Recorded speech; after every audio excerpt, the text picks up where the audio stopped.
मैं अभी क्या हुआ, आपका ड्रामा देख रही हूँ सौदा बड़े शौक से और बड़ी गहरी नजर से। यार बड़ा इंटरेस्टिंग, खास तौर पे जब स्टार्ट हुआ जो उसका कॉन्सेप्ट है कि जी बच्ची जो है अपनी वाइफ को ट्रॉमा से बचाने के लिए और उसके हेल्थ रीजंस की वजह से किसी और की बच्ची लेके आते हैं, 1 दिन के लिए लाते हैं, 2 दिन फिर उसको रख ही लेते हैं और फिर उसके बाद उसकी जो एक्स बेगम से शादी भी हो गई। मतलब स्टार्ट बड़ा सीरियस और बाद में बहुत मिर्च मसाला भी आ गया। ये अली, ये क्या हुआ, क्या हो रहा है? ये बड़ा इंटरेस्टिंग स्क्रिप्ट था और जब मुझे ये इन्होंने एक्सप्रेस ने ऑफर किया था तो जब मैंने पढ़ा तो मैं actually I couldn't put it down, क्योंकि मैं भी आगे यही जब मैं पढ़ रहा था मैं कहा आगे क्या होता है, आगे क्या होता है। Yes. और मुझे आई थिंक ये बहुत ही कोई एक यूनिक सी स्टोरी लगी, क्योंकि आई थिंक इस तरह के, और जब मैंने रिसर्च भी की और जब मैंने राइटर से पूछा भी कि ये जो आपने लिखा है बेस्ड ऑन, तो उन्होंने मुझे बताया कि बेस्ड ऑन ट्रू स्टोरीज ऐसा हो चुका है पाकिस्तान में।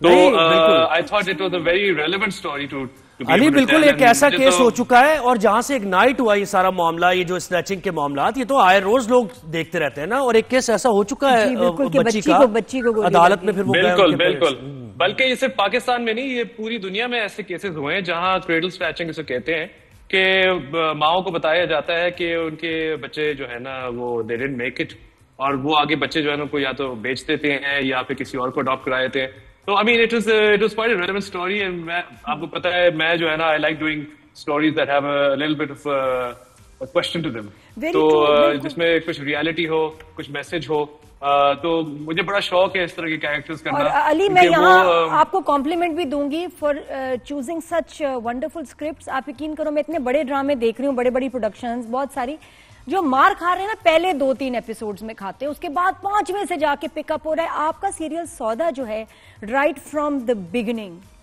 पहले सीन से और पूरा पहला दूसरा एपिसोड इतना एंगेजिंग था, इतना इंटरेस्टिंग था, मुझे लगा मैं को मूवी देख रही हूँ। वेरी ग्रिपिंग, बहुत अच्छा। No, I am glad that you are enjoying it. बल्कि मुझे भी जो फीडबैक मिल रहा है आवाम से और लोगों से जब मैं मिलता हूँ तो यही आप जैसी बातें करनी पॉजिटिव है, people are enjoying the story, they are following it, और उनको भी बड़ी इंट्रीगिंग स्टोरी लाइन लग रही है।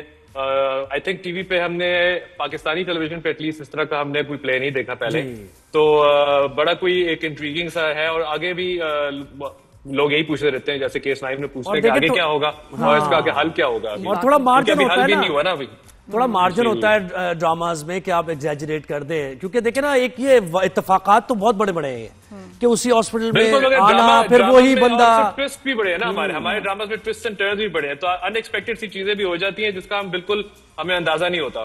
तो आई थिंक आगे जाके is going to get really more interesting, इंशाल्लाह आप देखेंगे। मैं कभी किसी व्यूअर का एक्सपीरियंस खराब नहीं करना चाहता, इसलिए मैं कोशिश करता हूँ कि मैं ज्यादा से ज्यादा ना बोलूं, क्योंकि जैसे वो मार्वल फिल्मों में लोग जो है ना स्लिप अप करके लोग बता देते हैं, मैंने उधर से सीखा है कि कोई ना ही कहना बेहतर है। नहीं, और पता अच्छी बात है कि थोड़ा डिफरेंट है, वरना आजकल जो चीज चल रही है ना बहुत ज्यादा वो यही है कि जी लड़का जो है बैड बॉय है और जबरदस्ती लड़की को अपने आप से मोहब्बत करवाता है। ये थीम क्यों इतनी टिपिकल, और बड़े बड़े प्रोडक्शन हाउस यही बना रहे हैं, इसमें क्या किक है, क्या मजा है भाई, बताएं जरा, क्या क्या क्या एक्साइटमेंट है? आई थिंक मुझे जो लगता है कि आई थिंक कभी कभार हमारे ड्रामे जो होते हैं वो आवाम की कासी होती, उनकी थॉट प्रोसेस होती है कि आवाम एंजॉय भी करती है इस तरह के ड्रामे। ये है कि अगर ड्रामे बन रहे हैं इस तरह के, इसका मतलब है कि लोग देख भी रहे हैं। तो ये मैं नहीं कहूंगा कि अच्छे हैं बुरे हैं, ये मेरा काम नहीं है, मैं I am not a critic, मगर मैं ये सिर्फ कहूंगा कि आई थिंक जहां इतने सारे चैनल हैं, इतने सारे ड्रामा बन रहे हैं, वहां हर किस्म के ड्रामे की जगह होती है और एंटरटेनमेंट है। हर ड्रामे में आई थिंक जरूरी नहीं होता कि मैसेज दें, कुछ ड्रामे ऐसे होते हैं जो एक एंटरटेनमेंट वैल्यू की वजह से हीरो ही होता है, उसमें हीरोगिरी होती है। अच्छा, कौन सी स्क्रिप्ट है जो आप नहीं करते, कौन से कैरेक्टर्स, आप भी बड़े कैरेक्टर्स को ना करते होगे ड्रामा को, स्क्रिप्ट को, कौन से वाले यू से नो टू कि मैंने नहीं, मुझे ये नहीं करना, ये मुझे नहीं समझ आते? मुझे आजकल एक्चुअली मुझे जो है ना लोग कहते हैं कि हीरो हीरोइन की कहानी है और इसमें जो है ना हीरो ये करता है वो करता है, मुझे लगता है कि अब हीरो और हीरोइन को भी characters, they have to be characters, क्योंकि इतना ब्लैक एंड व्हाइट नहीं होता, ये हीरोइन है तो ये अच्छा है, ये विलेन है तो ये बुरा है। सब में हम, we are all human beings, and as human beings हम सबको जो है ना, हम सब में कुछ अच्छाइयां हैं, कुछ बुराइयां हैं। यानी जिंदगी के किरदारों से ही लेना, जिंदगी के जो किरदार है उन्हीं से किरदार है। तो जिंदगी के किरदारों में आप गलतियां करते हैं, आप शायद आपको पता नहीं होता, शायद आप जानबूझ के कुछ करें, शायद अच्छाई भी करते हैं। तो आपकी अपनी जो एक पर्सनैलिटी होती है और एक पर्सनल अक्कासी होती है, तो I mean that is also very grey. तो उनको ब्लैक एंड व्हाइट पे दिखाना कि बस बिल्कुल अच्छा है तो हमेशा से अच्छा है, वो शायद जो है ना, मैं अब देखता हूँ कि अगर उस तरह के कुछ स्क्रिप्ट्स आ रहे हो तो मैं अगर स्टोरी लाइन अच्छी हो तो वो मैं कर लेता हूँ, बट मैं मेनली जो मेरा फोकस होता है वो होता है कैरेक्टर्स पे, कि अगर कैरेक्टर अच्छा है और उसकी जो स्टोरी टेलिंग है और उस कैरेक्टर का जो आगे जर्नी है वो अच्छी है। अच्छा अली, एक और जर्नी के बारे में बताएं। एक तला अंजुम का जो आजकल अभी इस वक्त, क्योंकि आप तो मुल्क से बाहर हैं, तो यहाँ तो काफी टेंशन बनी हुई है, लोग बड़े अपसेट हैं for what he did in Nepal. इस बात पे कॉन्सर्ट नेपाल में हुआ। हाँ जी, तला अंजुम हम सबके बड़े पसंदीदा रैपर्स हैं और यूथ के तो बहुत ही आइकॉन है ना। अच्छा, अब वी नो दैट, बड़ी अच्छी बात है, नेपाल गए परफॉर्म करने, बड़ी अच्छी बात है, यहाँ तक तो सब सही जा रहा था। कॉन्सर्ट के बीच में उनके साथी जो हैं नेपाल का फ्लैग उठाते हैं, बड़ी अच्छी बात है। उसके बाद तलहा ने भारत का जो है झंडा जो है लहराया, उठाया और उसको डिस्प्ले किया, और जो फैंस हैं जी, फैंस उस पर बहुत नाराज हैं कि जी बाइकआउट करो, बैन करो, इन्वेस्टिगेट करो, he is unstable.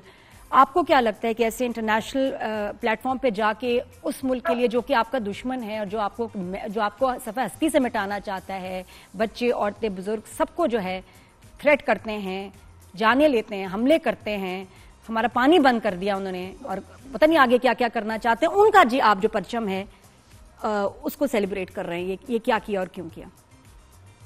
I was not aware of this, क्योंकि मैं तो अभी तक, हम लोग ह्यूस्टन में रहे हैं तो हमें जो क्रिकेट में हम लोग इतने मुब्तला रहे हैं कि हमें आइडिया नहीं है कि आगे क्या क्या हो रहा है। बट ऑफकोर्स देखिए, कुछ अभी मुझे आइडिया भी नहीं है स्टोरी के क्या है, मैं कुछ कह नहीं सकता। I'm telling you as it happened, like it happened. Right now I think sensitivity ऐसी है हमारे दो मुल्कों में कि you know, अगर I don't think I can make a comment here, but yes I do say कि जो सेंसिटिविटी है दो मुल्कों में, आई थिंक उसको जरा रद्दे उस पे, I think we have to think about it before we do any make any sort of statement. बस अली ये बताएं कि शादी कब हो रही है आपकी, ये सब जानना चाहते हैं। हाँ, बस हम क्लोजिंग करनी है, हमने इजाजत देनी है। और ह्यूस्टन में तो बहुत रिश्ते आ रहे होंगे।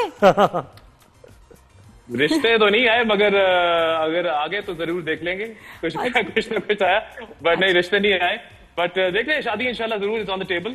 आई do want to get married and hopefully कोई अच्छी लड़की मिली तो जरूर। और अली, तुमने इतने सेलिब्रिटीज की डांसेस किए हैं शादियों पे, अब हम जो है ना आपकी शादी में डांस करना चाह रहे हैं। बिल्कुल बिल्कुल, आप बस इनविटेशन लेटर का वेट करें, इंशाल्लाह जब आएगी तो फिर आप लोग से मैं एक्सपेक्ट करूंगा कि आप लोग भी उधर हो। सही है, बिल्कुल डन हो गया। थैंक यू और जीतने पे बहुत बहुत फिर मुबारकबाद।